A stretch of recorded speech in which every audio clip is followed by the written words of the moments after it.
بسم الله الرحمن الرحيم. بسم الله الرحمن الرحيم.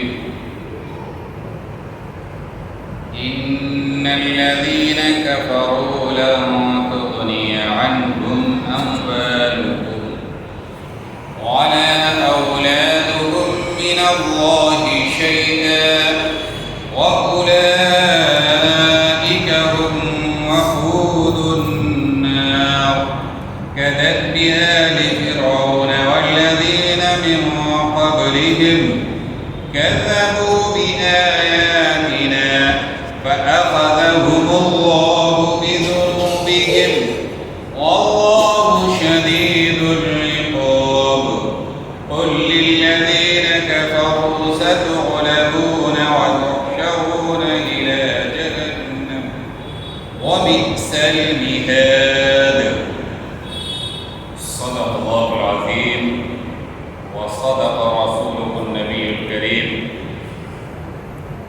الحمد لله رب العالمين والصلاة والسلام على سيدنا محمد خاتم النبيين وعلى آله وصحبه أجمعين ومن تبعهم بإحسان إلى يوم الدين. أما بعد، حضرات محترم سامعین کرام، سورہ آل عمران کے دوسرے رکوع کی شروعات میں سورہ آل عمران کے اس رکوع کی شروعات آیت نمبر 10 سے ہو رہی ہے. گزشتہ آیات میں اللہ رب العالمین سے یہ دعا کی گئی تھی کہ اے اللہ، ہمارے قلوب کو، ہمارے دلوں کو ہدایت عطا کرنے کے بعد گمراہ مت کیجیے، اس میں کجی اور ٹیڑھا پن مت داخل کیجیے. دل کے اندر جو نرمی ہے اس کو برقرار رہنے دیجیے، اس لیے کہ دلوں کی نرمی ہوتی ہے، اس کے اندر حق بات قبول کرنے کی صلاحیت برقرار ہوتی ہے. اور جب دل میں سختی آ جاتی ہے تو حق بات کا قبول کرنا مشکل ہو جاتا ہے. اسی لیے دعا کی گئی ربنا لا تزغ قلوبنا بعد اذ ہدیتنا. اے اللہ، آپ نے ہمیں ہدایت عطا کی ہے اور ہدایت دینے کے بعد ہمارے قلوب کو کج نہ بنائیے. اور یہ بھی کہ وَهَبْ لَنَا مِن لَّدُنكَ رَحْمَةً، اپنی طرف سے ہمیں رحمت عطا کیجیے. اپنی طرف سے ہمیں کیا عطا کیجیے؟ رحمت عطا کیجیے. رحمت عطا کرنے کا کیا معاملہ ہے کہ اللہ رب العالمین جب تک انسان کو رحمت عطا نہ کرے اس وقت تک انسان اللہ کے فضل کا مستحق نہیں بنتا. اللہ کی رحمت سے ہی ساری چیزیں حاصل ہوتی ہیں، اس کے عطا سے ساری چیزیں ممکن ہوتی ہیں. لہٰذا آپ ہمیں اپنی رحمت عطا فرمائیے. یقیناً آپ بہت دیالو ہیں، بہت عطا کرنے والے ہیں، بہت نوازنے والے ہیں. آپ کی نوازشیں عظیم ہیں، لہٰذا اپنی نوازشوں میں، اپنی رحمتوں میں ہمیں بھی حصہ دار کرائیے. اور آخر میں اس احساس کو تازہ کیا گیا جسے عقیدہ آخرت کہتے ہیں. یہ عقیدہ جتنا مضبوط ہوگا انسان کے اعمال اتنے اچھے ہوں گے. دعا کی گئی اے اللہ، آپ ایک ایسے دن میں پوری انسانیت کو، تمام انسانوں کو جمع کرنے والے ہیں جس دن کے آنے میں ذرہ برابر بھی شک نہیں. اس دن کا آنا یقینی ہے اور اس دن آپ جمع کریں گے لہذا آپ کی رحمت نہ ملے تو ہماری نجات نہیں ہوگی، لہذا آپ ہمیں رحمت عطا کیجئے۔ یقیناً اللہ تعالی وعدہ کے خلاف نہیں کرتے، لہذا آپ کا وعدہ ہے کہ ہم حساب کتاب لیں گے، ایمان والوں کو، اعمال صالحہ والوں کو نجات عطا کریں گے تو وہ نجات ملنی، اور مجرموں کو سزا دیں گے تو مجرموں کو سزا مل کر رہے گی، معافی نہیں ملنی ہے۔ خاص طور پہ مجرم سے مراد وہ جو کفر و شرک کی گندگی میں مبتلا ہو، اسے تو کبھی معافی نہیں ملے گی۔ باقی جو چھوٹے موٹے گناہ ہیں اللہ تعالیٰ جس کو چاہیں گے معاف کر دیں گے، اللہ تعالیٰ توبہ پہ معاف کر دیتے ہیں۔ اچھے اعمال، برے اعمال، اچھے اعمال کی ان الحسنات یذہبن السیئات، اچھے اعمال وہ دور کر دیتی ہے برائیوں کو۔ تو یہ تمام چیزیں ہیں۔ آگے انسان کی جو برائی کی جڑ ہے کہ انسان کبھی یہ سمجھتا ہے کہ ہماری دولت ہمیں بچا لے گی کسی بھی مصیبت میں پھنسنے سے، یا ہمارے آل اولاد، ہمارے رشتہ دار، ہمارے قریبی لوگ بچا لیں گے۔ اللہ تعالیٰ نے فرمایا ان الذین کفروا لن تغنی عنہم اموالہم ولا اولادہم من اللہ شیئا، یقیناً جن لوگوں نے کفر کیا ہے ان کا مال، ان کی دولت، ان کی اولاد انہیں ہرگز نہیں بچا سکے گی، اور ذرہ برابر نہ بچا سکے گی اللہ کی پکڑ سے۔ بے شک جن لوگوں نے کفر کیا اللہ کے مقابلے میں، نہ ان کو ان کا مال کچھ کام آئے گا اور نہ ان کی اولاد، اور وہی دوزخ کے ایندھن بنے گا۔ دوزخ کا ایندھن کہتے ہیں کہ کسی بھی بھٹی کو جاری چالو رکھنے کے لیے لکڑی کی ضرورت ہوتی ہے۔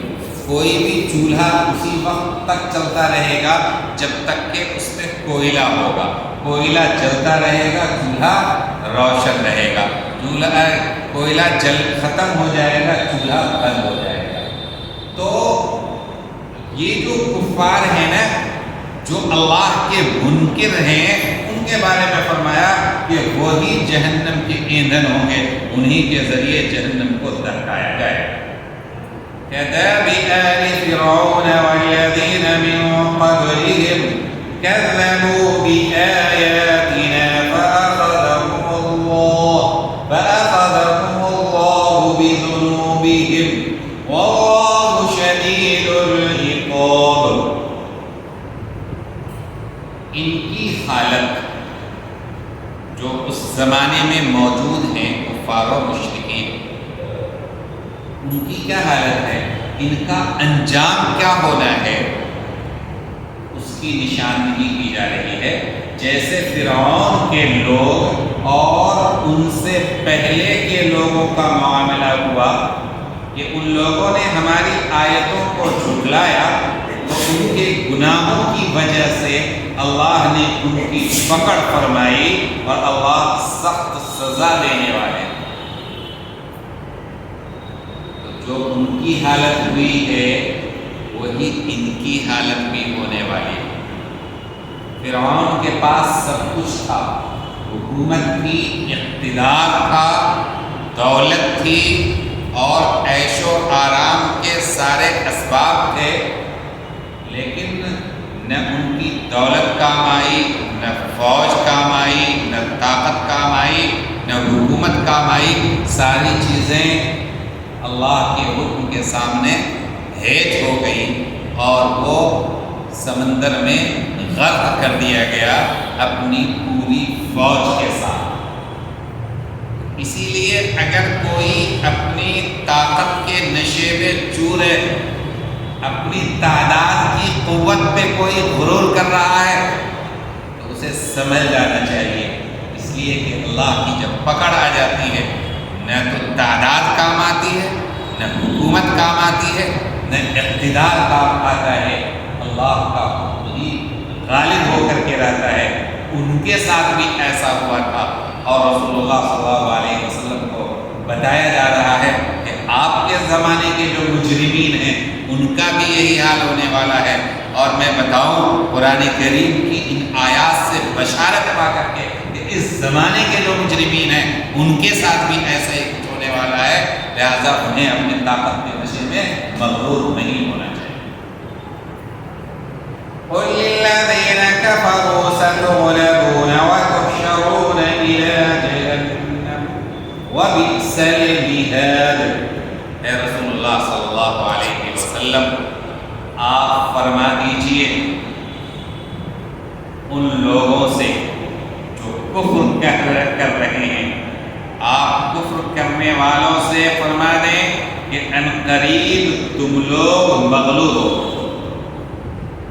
تم لوگ ہار جاؤ گے، تم لوگوں کا بیڑا غرق ہونے والا ہے۔ وَتُحْشَرُونَ إِلَى جَهَنَّمَ، اور دوزخ کی طرف جمع کر کے لے جائے جاؤ گے۔ وَبِئْسَ الْمِہَادُ، اور دوزخ بہت برا ٹھکانہ ہے۔ دوزخ اچھا ٹھکانہ نہیں بلکہ بہت برا ٹھکانہ ہے۔ یہ بشارت اللہ رب العالمین کی طرف سے اہل ایمان کے لیے، اور یہ تنبیہ ہے کفر کرنے والوں کے لیے۔ اس سلسلے میں علماء کرام نے لکھا ہے کہ مکہ کے مشرکین کا بھی ذکر ہے اس میں، اور مدینہ کے یہودیوں کا بھی ذکر ہے۔ حقیقت یہ ہے کہ اس میں دونوں ہی گروہ کا تذکرہ ہے۔ مشرکین مکہ پر غزوہ بدر اور فتح مکہ کے موقع پر اللہ تعالی نے اہل ایمان کو فتح عطا فرمائی، اور یہ لوگ مغلوب ہوئے، بری طریقے سے ہارے اور شکست و ریب کے شکار ہوئے۔ اور یہودیوں کا معاملہ غزوہ بنو قریظہ اور غزوہ خیبر کے موقع پر وہ بھی شکست و ریب کے شکار ہوئے اور بری طریقے سے ہارے۔ انہیں متنبہ کیا گیا ہے کہ یہ جو طاقت اور دولت کا جو غرور ہے اور نشہ ہے، بہت جلدی یہ نشہ اتر جانے والا ہے۔ اور اہل ایمان کو بشارت دی گئی کہ ابھی جو حالت ہے ویسی حالت نہیں رہے گی، اچھے احوال آنے والے۔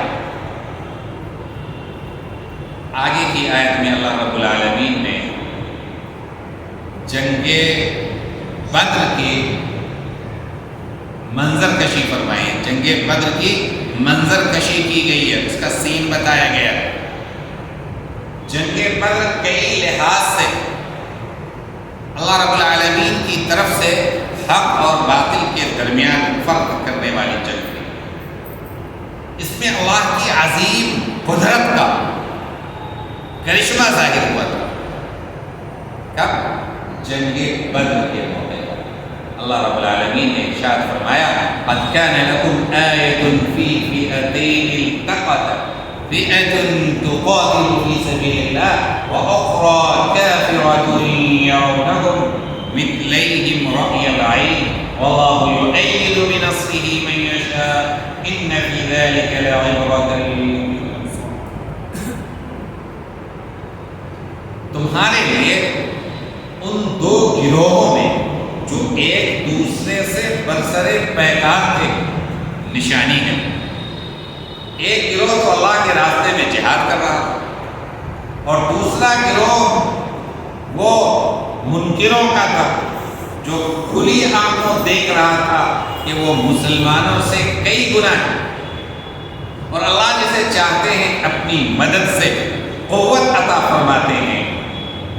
بے شک اس میں عقل مندوں کے لیے بڑی عبرت ہے۔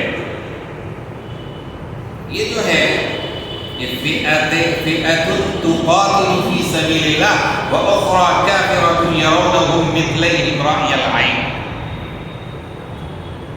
اس میں دو مفہوم کی گنجائش ہے۔ پہلی بات یہ کہ کفار اپنے آپ کو دیکھ رہے تھے کہ ان کی تعداد تو مسلمانوں سے کئی گنا زیادہ ہے، اور دوسرا مفہوم یہ ہے کہ کفار مکہ کو ایسا نظر آ رہا تھا کہ مسلمان ان سے کئی گنا زیادہ۔ یعنی صورتحال یہ تھی کہ حقیقی تعداد مسلمانوں کی 313 اور مشرکین مکہ کی تعداد جو مد مقابل تھے، جن سے جنگ ہونے والی تھی، ان کی تعداد 1000 سے متجاوز۔ اور لیجیے، مسلمانوں کے پاس آلے جنگ جس پہ سوار ہو کے انسان سفر کرتا ہے، جنگ کرتا ہے، اونٹنی، کہتے ہیں کہ صرف 70 اونٹنیاں تھیں۔ 300 میں اونٹنی کتنی؟ صرف 70۔ اور ادھر دوسری طرف 700 گھوڑوں کی تعداد۔ اس زمانے میں سب سے بڑا آلے ہر گھوڑا ہوا کرتا ہے، گھوڑوں کی تعداد بھی ان کے پاس 100 سے متجاوز اور مسلمانوں کے پاس 2 گھوڑے۔ یعنی ساز و سامان، آلے حرب، آلے جنگ میں بھی کوئی تناسب نہیں، تعداد بھی ادھر 3 گنا۔ لیکن اللہ رب العالمین نے انہیں دکھایا، ان کو لگ رہا تھا کہ ان کی جو تعداد ہے یعنی 1000 اس سے ڈبل مسلمان، یعنی ان کو محسوس ہوتا ہے کہ مسلمان کیا ہے؟ 2000 ہے۔ اچھا، اللہ تعالیٰ نے فرمایا کہ تمہاری تعداد ان کی نظر میں زیادہ بنا کر کے دکھا رہا اور ان کی تعداد تمہاری نظر میں کم دکھا رہا۔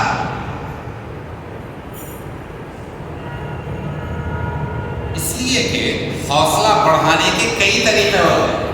دشمنوں کی کمزوری کو بتانا یہ بھی ایک طریقہ ہے حوصلہ بڑھانے کا۔ اور اگر وہ مفہوم ہو جو پہلے بتایا کہ ان کی تعداد بھی زیادہ نظر آ رہی تھی، تو پھر یہ اس لیے تھا تاکہ اہل ایمان کی پختگی ہو اور ان کی پوری توجہ اللہ رب العالمین پہ ہو کہ تعداد میں ہم کہیں نہیں چھٹیں گے دشمن سے، لیکن اللہ پہ یقین کے معاملے میں ہم ان سے بدل جہاں دے کر یہ کیفیت پیدا کرنا مقصود تھا۔ آگے یہ ارشاد فرمایا کہ واللہ یؤید بنصرہ من یشاء، اللہ تعالیٰ اپنی مدد سے قوت بخشتا ہے جس کو چاہتا ہے۔ اس لیے کہ اللہ کی مدد سب کو نہیں ملتی، اللہ کی مدد اپنے دوستوں کو ملتی ہے، ایمان والوں کو ملتی ہے، ان کو ملتی ہے جن کا اللہ پہ مکمل یقین ہو، انہیں اللہ کی مدد ملتی ہے۔ اور اللہ تعالیٰ اپنی مدد کے ذریعے اس کو قوت بخشتے ہیں، جس طریقے سے اللہ تعالیٰ نے جنگ بدر میں اہل ایمان کو قوت عطا کی، اسلحہ کم، سواری نے کے برابر اور باقی اور چیزیں، تمام چیزوں کو شمار کرنے کے بعد بھی آپ اندازہ کریں گے کہ کوئی خاص بات نہیں، لیکن اللہ رب العالمین نے اسی میں طاقت عطا فرمائی اور اسی کے ذریعے ایسی فتح عطا فرمائی کہ اللہ تعالیٰ نے احسان جتلایا۔ وَلَقَدْ نَصَرَكُمُ اللَّهُ بِبَدْرٍ، کہ اللہ تعالیٰ نے تمہاری مدد کی، تمہارے صفوں میں اتحاد پیدا کیا، تمہاری تائید کی جنگ بدر کے ذریعے۔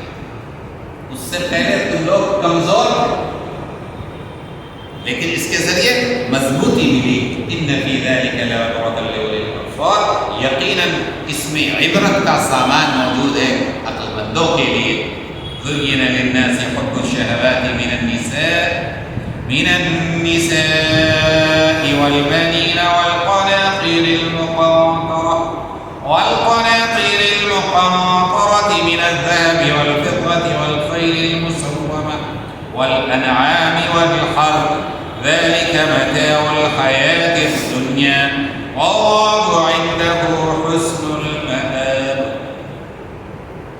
لوگوں کو اپنی مرغوب چیزیں یعنی عورتیں، لڑکے، سونے چاندی کے جمع کیے ہوئے ڈھیر، نشان لگائے ہوئے گھوڑے، مویشی اور کھیتی خوشنما معلوم ہوتی ہے، بھلی معلوم ہوتی ہے، حالانکہ یہ ساری چیزیں دنیاوی زندگی کے کچھ سامان ہیں، اور اچھا ٹھکانہ تو اللہ ہی کے پاس ہے۔ گزشتہ آیت میں اللہ رب العالمین نے بتایا کہ اللہ تعالیٰ جس کی چاہتا ہے تائید کرتا ہے، قوت عطا کرتا ہے، تقویت بخشتا ہے اپنی مدد کے ذریعے۔ اللہ تعالیٰ نے جنگ بدر میں کن کی مدد کی؟ اہل ایمان کی مدد کی۔ مسلمان تعداد کے اعتبار سے بھی کم ہے، اسلحہ اور سواری بھی ان کے پاس کم ہے، اور کفار مکہ 1000 کے قریب تھے، اسلحہ اور سواری بھی ان کے پاس بہت زیادہ تھی، اور غذائی ساز و سامان کی بھی بڑی فراوانی تھی۔ اس کے باوجود بھی اللہ تعالیٰ نے ان کی مدد فرمائی۔ جب اللہ کا منادی اللہ کی طرف سے بلانے والا آواز لگاتا ہے، مثال کے طور پہ جنگ کے لیے، غزوہ کے لیے، جہاد کے لیے اللہ کے حکم پہ دوڑ پڑنا چاہیے، لیکن اس میں جو چیز غفلت کا سبب بنتی ہے وہ کیا ہے؟ حب دنیا، دنیا کی محبت۔ اور دنیا کے اندر کئی چیزیں ہیں جس کی محبت انسان کے اندر پیوست ہے۔ وہ کیا چیزیں ہیں؟ عورتوں کی محبت ہوتی ہے، اولاد کی محبت ہوتی ہے، عورتوں میں سونا چاندی کی طرف لپک ہوتا ہے، خزانے کی محبت، روپے کی محبت، زیادہ سے زیادہ جو ہے روپے اور سکے کی تھیلیاں جمع ہو جائیں، یا اسی طریقے سے دیہی علاقے میں رہنے والے لوگوں کے پاس کثیر تعداد میں گائے ہو، بیل ہو، بھینس ہو، مویشیاں ہو، بکری خصی ہو، یا بہترین قسم کی کھیتی ہو، سینکڑوں ایکڑ زمین ہے، بہترین اس میں کھیتیاں لگی ہوئی، یہ ساری چیزیں کیا ہیں؟ بھلی معلوم اچھی لگتی ہیں، ان کو دیکھ کر انسان خوش ہوتا ہے، اور یہ انسان کی طبیعت میں یہ چیز رکھی گئی ہے۔ لیکن انہی چیزوں کو اپنی منزل بنا لینا یہ اہل ایمان کی صفت نہیں ہو سکتی ہے۔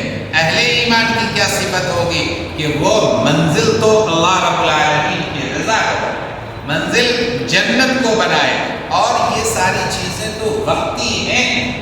متاع الحیات الدنیا، عربی زبان میں متاع کہتے ہیں اس سامان کو جس سے کچھ دنوں تک انسان فائدہ اٹھائے اور پھر وہ چیزیں کیا ہو جائیں؟ ختم ہو جائیں۔ اس لیے اللہ رب العالمین نے ان کی محبت رکھی ہے۔ انسان کی طبیعت میں یہ چیز ہے، لیکن یہ غالب نہیں ہونا چاہیے انسان کے اوپر، بلکہ یہ اللہ اور اللہ کے رسول کی محبت غالب رہے، دنیا مغلوب رہے، دنیا ضرورت بن کے رہے، دنیا مقصد نہ بن جائے۔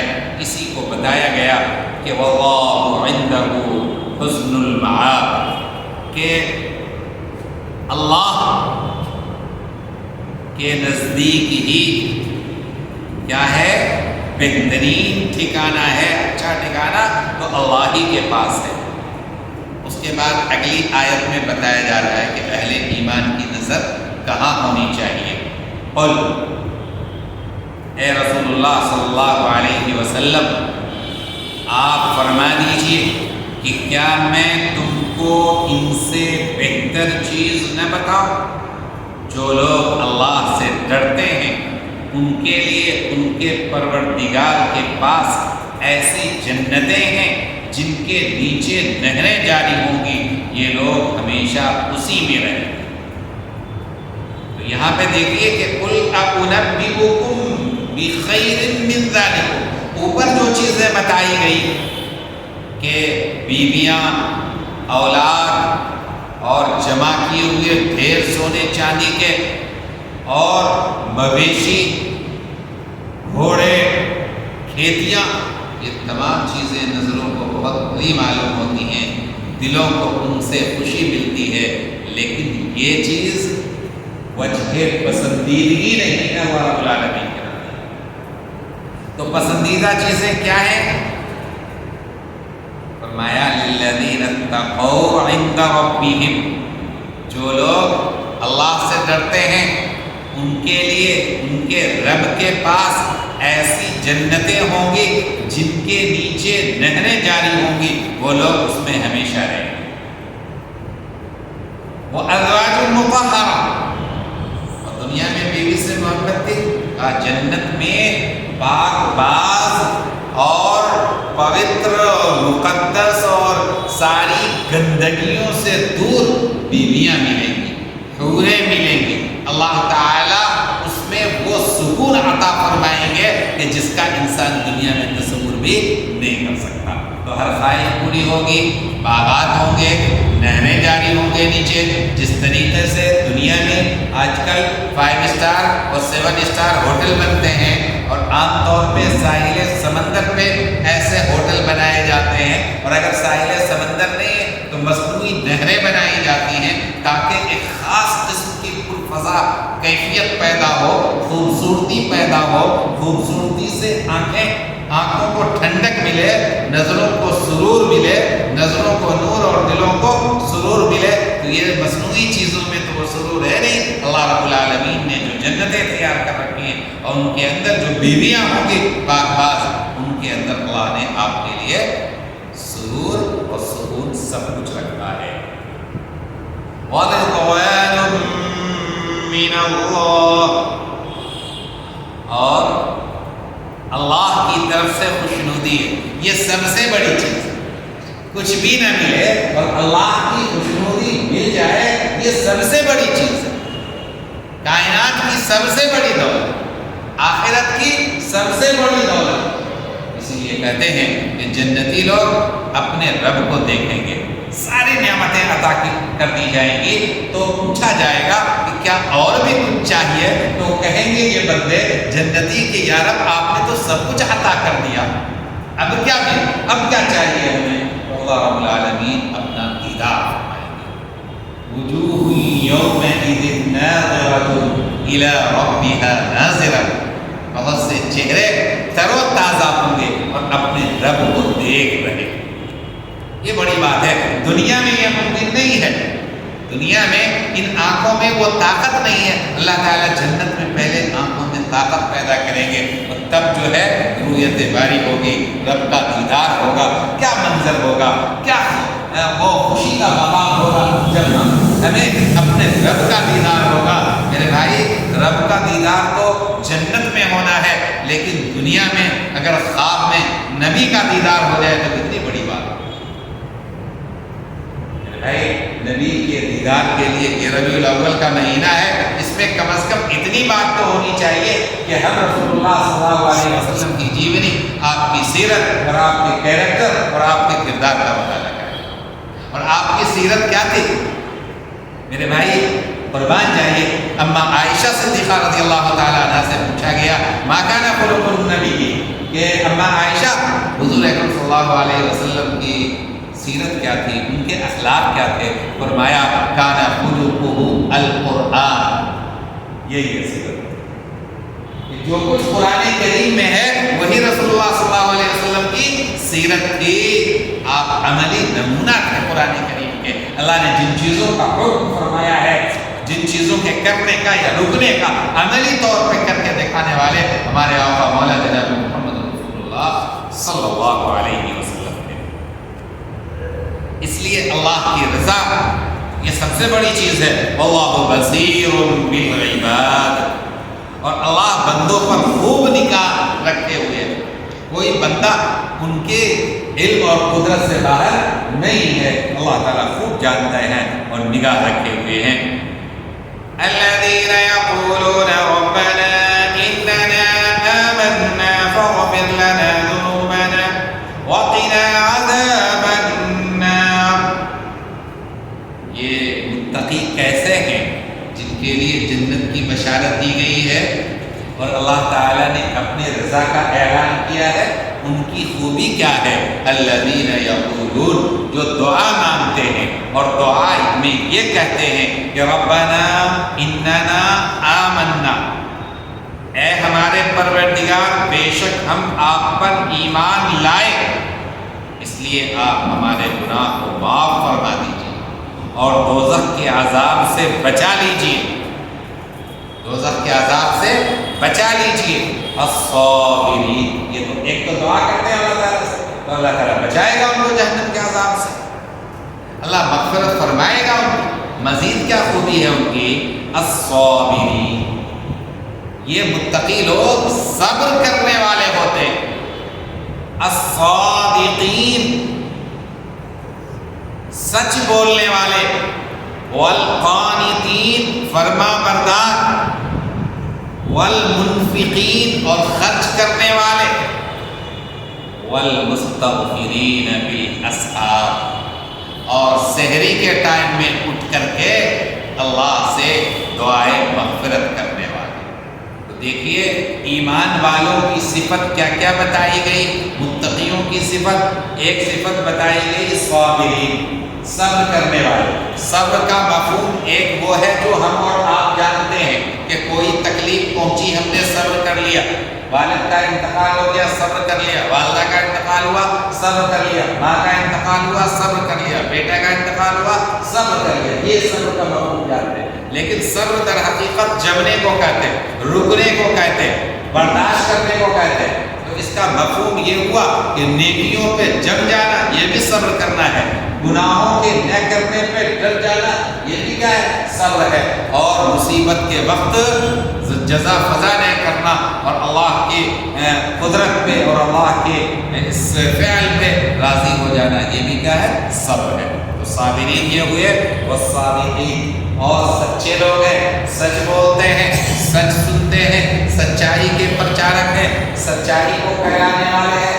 آج تو صورتحال یہ ہے کہ لوگ جھوٹ کے پرچارک بنے ہوئے ہیں. جھوٹ کو پھیلایا جاتا ہے میڈیا کے ذریعے، ٹیلی ویژن چینلوں کے ذریعے اور واٹس ایپ گروپوں کے ذریعے اور ادھر کے ذریعے ادھر کے ذریعے جھوٹ کی کھیتی کی جاتی ہے. اور دوسروں سے کہا جاتا ہے جلدی اس کو شیئر کرو. پتہ ہی نہیں کہ وہ ادھار آیا ہوا ہے کہ کہا ہے جلدی شیئر کرو، پتہ نہیں ایسی کیا جلدی ہے. میرے بھائی سب سے پہلے کسی چیز کی سچائی کو پرکھنا ہے کہ یہ بات صحیح ہے کہ غلط ہے. جب سچائی کا یقین ہو جائے تب آپ آگے بڑھا سکتے ہیں، تب اس بات کو پھیلا سکتے ہیں. اور اگر سچائی کا یقین نہیں ہے تو پھر پھیلانے والے مت بنیے. کفا بالمرء کذبا ان یحدث بکل ما سمع، انسان کے جھوٹے ہونے کے لیے اتنا کافی ہے کہ جو کچھ بھی سن رہا ہے اس کو وہ بیان کرے. لہذا جھوٹا نہیں بننا ہے.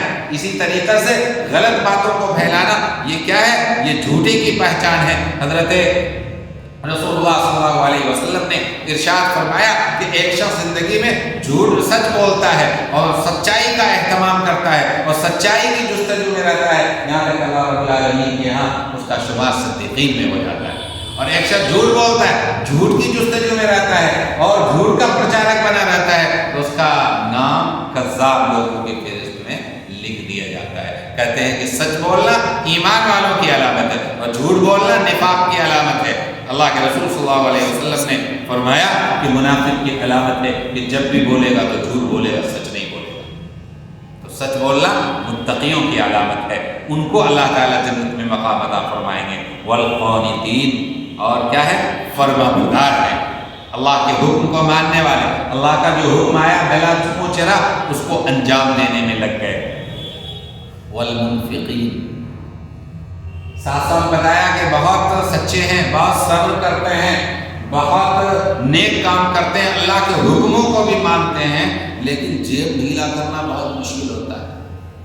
بعض لوگوں کی یہ عادت ہوتی ہے کہ خرچہ والا ثواب نہیں کمانے کے لیے تیار کرتے ہیں. تو فرمایا نہیں، خرچہ بھی کرنا پڑے گا. وہ خرچ بھی کرتے ہیں ضرورت کے وقت، جہاں پہ ضرورت آ گئی، قومی ضرورت، ملی ضرورت، دینی ضرورت، کوئی غریب ہے، کوئی فقیر ہے، رشتہ داروں میں کوئی محتاج ہے تو اس کو دینا ہے. المنفقین، خرچ بھی کرتے ہیں. والمستغفرین بالاسحار، یوں تو ہر وقت دعا کرتے ہیں، استغفار کرتے ہیں، لیکن استغفار کا ایک خاص وقت ہے کہ اس وقت دعا قبول ہوتی ہے. وہ وقت کون سا ہے؟ جب پوری دنیا سو رہی ہوتی ہے اور اللہ کا بندہ اللہ کے در پہ گڑ گڑا رہا ہوتا ہے، رو رہا ہوتا ہے. وہ سحری کا وقت ہے، رات کے آخری حصے کا وقت ہے جب آپ سحری کھاتے ہیں. اسی کو کہا گیا مستغفرین بالاسحار.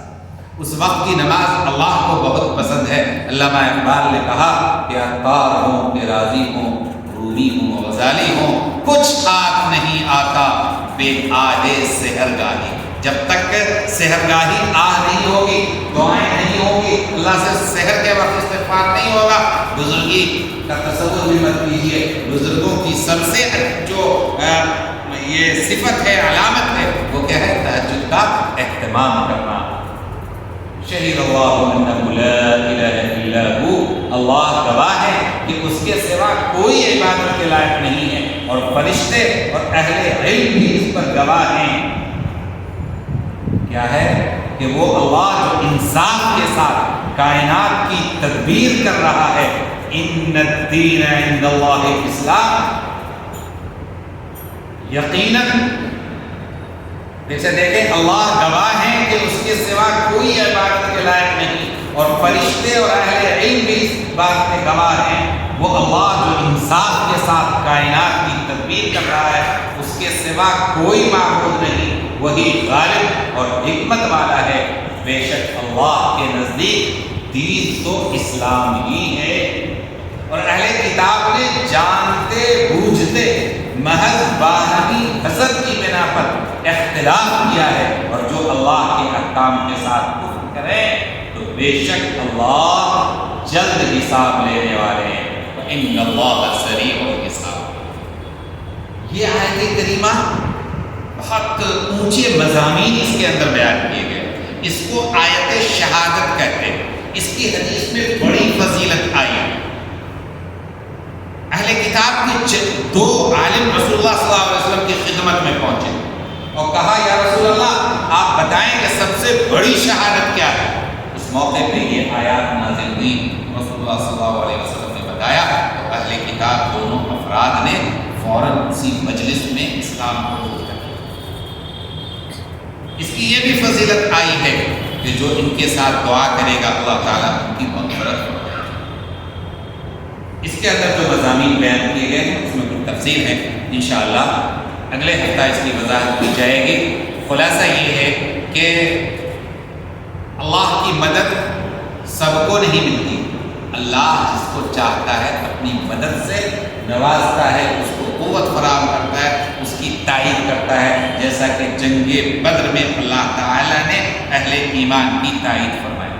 دوسری بات یہ بتائی گئی کہ انسان کی طبیعت میں سونے چاندی بیوی بال بچوں کی محبت ڈالی گئی ہے، لیکن یہ محبت فطری ہے، لیکن اس محبت کو غالب نہیں ہونے چاہیے، اللہ اس کے رسول کی محبت کو غالب رکھنا چاہیے، اور ان کی محبتیں جو ہیں وہ فطری، وہ مغلوب رہنی چاہیے، حسب ضرورت رہنی چاہیے۔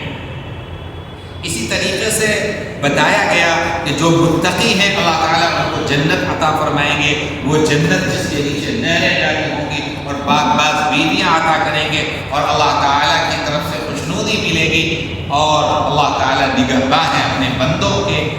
ان بندوں کی صفت یہ بتائی گئی کہ وہ اللہ سے خوب مانگتے ہیں، گڑ گڑاتے ہیں، خاص طور پہ مغفرت کی دعا مانگتے ہیں، اور جہنم کے عذاب سے بچاؤ کی دعا کرتے ہیں۔ ان کی صفت بتائی گئی کہ وہ صبر کرنے والے ہوتے ہیں، وہ سچے ہوتے ہیں، وہ حکم ماننے والے لوگ ہوتے ہیں، اللہ کے راستے میں خرچ کرنے والے ہوتے ہیں، اور سحری کے وقت اللہ تعالیٰ سے مغفرت کی دعائیں کرنے والے ہوتے ہیں۔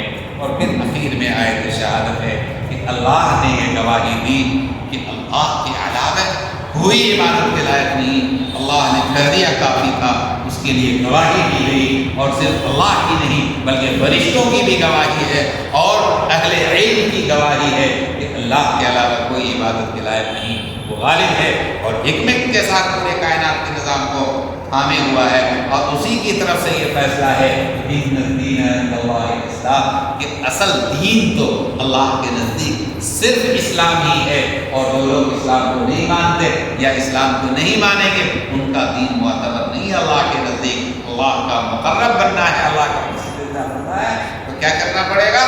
دین اسلام کو اختیار کرنا پڑے گا، اس کا فالوور بننا پڑے گا، اس کو مکمل طور پر فالو کرنا پڑے گا، اس پہ مکمل طور پہ عمل کرنا پڑے گا۔ اللہ رب العالمین ہم سب کو